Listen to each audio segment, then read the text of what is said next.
This is Jack Stanley, and this is number 10 in our talk about the American presidency. Now, I have to tell you that the United States, as it exists today, has its incarnation, has its roots from the mind of Abraham Lincoln. Abraham Lincoln changed forever the United States of America. He was elected in November of 1860. Of course, the South seceded. The Confederate States of America were founded. There was an attack on a ship called the Star of the West. This is all during the Buchanan Administration. Buchanan has no idea what to do. He's an old man of a different age. He is nearly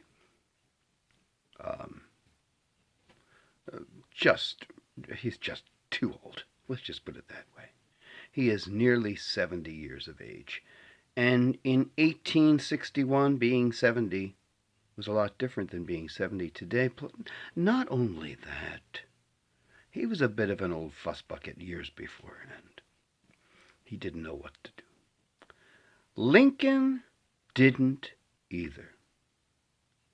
In fact, Lincoln tried some shady stuff before he was president, too, working with William Seward and trying to pass legislation within the Congress to pass what was going to be called the 13th Amendment. And the 13th Amendment was basically an amendment that would allow slavery. It would not be assaulted by the federal government, and that the right to own slaves was a constitutional right, pure and simple. That's a basic. There was a lot more to it. He did this as a fix to make the South come back to the Union to say, hey, I'm not going to touch your slaves. Lincoln had no intention of touching the slaves. That's something we don't quite understand about Lincoln. Abraham Lincoln, by the time he becomes president, is starting to sound very different than Lincoln had sounded for most of his life. In the 1850s, Abraham Lincoln shifts gears. He had been in politics before, and he had been kind of tossed out on his ass, more or less, during the time of the Mexican-American War. He kind of licked his wounds and went home. And then around 1852-53, he starts to get an interest. And by 1854, he's starting to really say a lot. In fact, he said the taste was in his mouth a little bit of ideas and things he wanted to do in the sense of political office. One thing we do have to understand about Lincoln is he was not looking to run for president. He wanted to be a senator. He wanted to be what his hero had been, Henry Clay. Henry Clay was a congressman, senator, and Lincoln had been a congressman when Henry Clay was there. And of course, he wanted to follow in the footsteps of Henry Clay, his idol. Abraham Lincoln was a Henry Clay Whig, pure and simple. He loved everything about Henry Clay, including the American plan, which was higher taxes, higher tariffs, bridges, canals, highways, railways, tax and spend. Now, of course, his platform when he runs for office was higher taxes and tariffs. Now, there were only 3 seaports in the North. Most of them were in the South. The South was a country, an area of the country, was an environmental area that was not conducive to a lot of manufacturing. It was all part of more or less a planter system. Cotton, tobacco were the major products there. and a vast majority, if not almost all of it, was exported. If tariffs and taxes went up, those that had to pay the higher prices would raise their prices, and things would start getting expensive, and they would start losing money. And I'm making this a little simple. There's a lot more to this, but the whole thing is this. The South basically leaves the Union because they realize that there's a Republican coming in.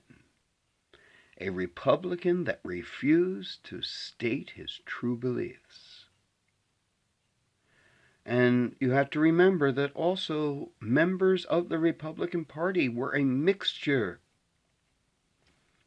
of free soil, know-nothings, Whigs. Some were slave owners, but there was a lot of abolitionists within. It scared the living hell out of the South. And they said, enough. We are going to leave in peace and live our life with our peculiar institution, which is slavery. And of course, if the South left the North, that didn't mean slavery left the country. See, this is a little bit of the misunderstanding here. We had a lot of slaves in the North. You know, I find it kind of silly in the sense that we discussed that the Civil War was about slavery. Yes, that was one of the factors. But if the war was about slavery, we would have invaded many of the states of the North. And of course, that wasn't the case. It was about money. It was about tariffs. It was about state rights.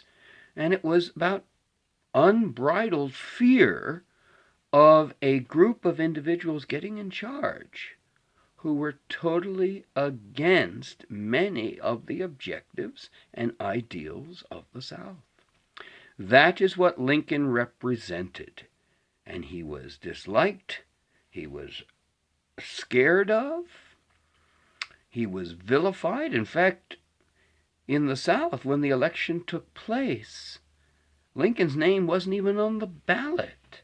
And the only reason Lincoln won at all was because the Democratic Party fractured. It broke into various different ideologies. And in any kind of political problem or debate or contest, if the opposing party breaks apart into different factions, you guarantee the success of the opposition. I think Lincoln had about 34% of the vote, which isn't much. But considering that the Democrats had broken into like 4 or 5 different factions, each one running, and each one garnering the rest of that tally of votes, you can see how spread apart everything was when it came to Lincoln. Lincoln announced initially that he would support that 13th Amendment. He even mentioned it in his inauguration speech. But it didn't come to pass. It was not passed in Congress. Therefore, it died. Of course, 4 years later, the 13th Amendment would come out in a completely opposite direction. Got to remember, Lincoln is a politician before anything else, and he will say whatever needs to be said to be elected. Got to remember that. We have a tendency with Lincoln to turn him into a statesman rather than a politician. And that's a very, very bad mistake. Now, Lincoln is a very unique man, and as I said before, the United States, as it is today, has its incarnation with Abraham Lincoln. He is instrumental in changing it. A couple of things just to mention to start off here, because it's going to be another talk getting into Lincoln and what was happening during the American Civil War. But here's what happens. He is elected. There are threats on his life. He is hated. He is spirited into Washington, D.C. in disguise in a midnight train, so no one knows he's here. He is run over to the Willards Hotel, and there he hides. When he does take the inaugural address, there are soldiers everywhere, sharpshooters everywhere, to protect the president, because there are all kinds of attempts, at least written about, to assassinate Abraham Lincoln. And of course, the thing is that Washington, D.C. was a southern city. It was very, very pro-slavery. It was a very different place than the North. One thing I have to tell you, we always try to think of Lincoln perhaps as an abolitionist. He was not. When he was a lawyer, he supported many people that were slave owners and was their lawyer supporting them to get their slaves back. He wasn't an abolitionist, but he was a politician. And although he did not agree totally with slavery, he found many problems with it. He understood that he had no control constitutionally to touch it. Therefore, he did not, nor did he say he would, but still the South was scared. And the South would react very dramatically against Lincoln. And that would take place shortly after his inauguration. You've got to remember the southern states left, a number of them. That left a few other states from what we call the South still in the North. The most important was Virginia. And they didn't know whether Virginia would leave or stay. And there was quite a battle over that. And perhaps one of the tilting factors that really had a profound effect was slavery and the just strong fear of Lincoln and a Republican ideology. Now, of course, Winfield Scott, who was the general-in-chief, was a Virginian, but he stayed truthful and faithful to the North. There was one other general that they wanted to get, and Lincoln said, "Get me Robert E. Lee," and Scott asked Lee to become the general for the Union Army. They had a long talk. I wish I could have known exactly what was said. It must have been an interesting conversation. But in the end, Robert E. Lee said, "First and foremost, I am a Virginian." We have to remember, he is the grandson, the great-grandson of George Washington. He comes with that tradition. First and foremost, I am a Virginian. And so where Virginia goes, so do I. Winfield Scott said to Lee, "You're making the biggest mistake of your life." Lee said, "I will go with Virginia." And he left. His home was in Arlington. It was called Arlington House. Today it's Arlington Cemetery, if you ever wondered about that. And he was right next to Washington, D.C. He left, and he went south. Lincoln was faced with an extremely difficult decision. I do not envy Lincoln at all. He was facing a situation that Buchanan faced. What did Buchanan do? He drank and smoked cigars and sent letters. He really didn't take too much decisive action. Lincoln was a complete novice. Here's the interesting thing about Lincoln. Lincoln knows nothing about military matters. Lincoln has very little understanding of international matters. Lincoln's a very clever man, a very smart man, but there are holes in his knowledge. The fortunate thing about Lincoln is he's a quick learner. He's a very wise individual and can read between the lines. And Lincoln finally decides, against his cabinet, and also refuses to meet with the Peace Commission from the South to try to solve the situation. He said, we're going to let this happen. We're going to let this war take place. Now what he has to do, and he realizes what he has to do to get this over and done with, is have the South attack the North. It's the only way. And so, of course, he's very aware of the Star of the West under Buchanan. And so he decides to send ships to Fort Sumter. In January 1861, South Carolina said, if you send a ship, we will look upon it as an act of war. Lincoln not only sends the ships, he also sends a telegraph message to the governor of South Carolina saying, I'm sending the ships and provisions to feed hungry men. That wasn't totally true. The governor knew that wasn't totally true. Everybody knew it wasn't totally true. And, of course, they opened fire on Fort Sumter. Fort Sumter is forced to surrender. Lincoln immediately declares war.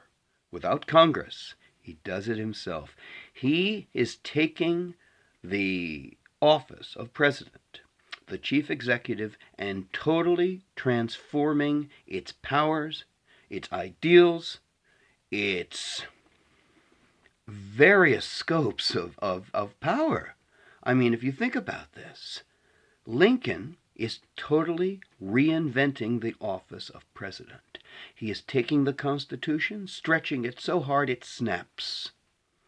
He takes away the right of habeas corpus, suspends the Constitution, and totally changes the United States of America. We'll continue this in part 11 on the talk on the American presidency, because there's an awful lot to say about Abraham Lincoln. But just remember that the American presidency changes forever. The United States changes forever. The Constitution changes forever. Every aspect of the United States changes forever under the administration of Abraham Lincoln.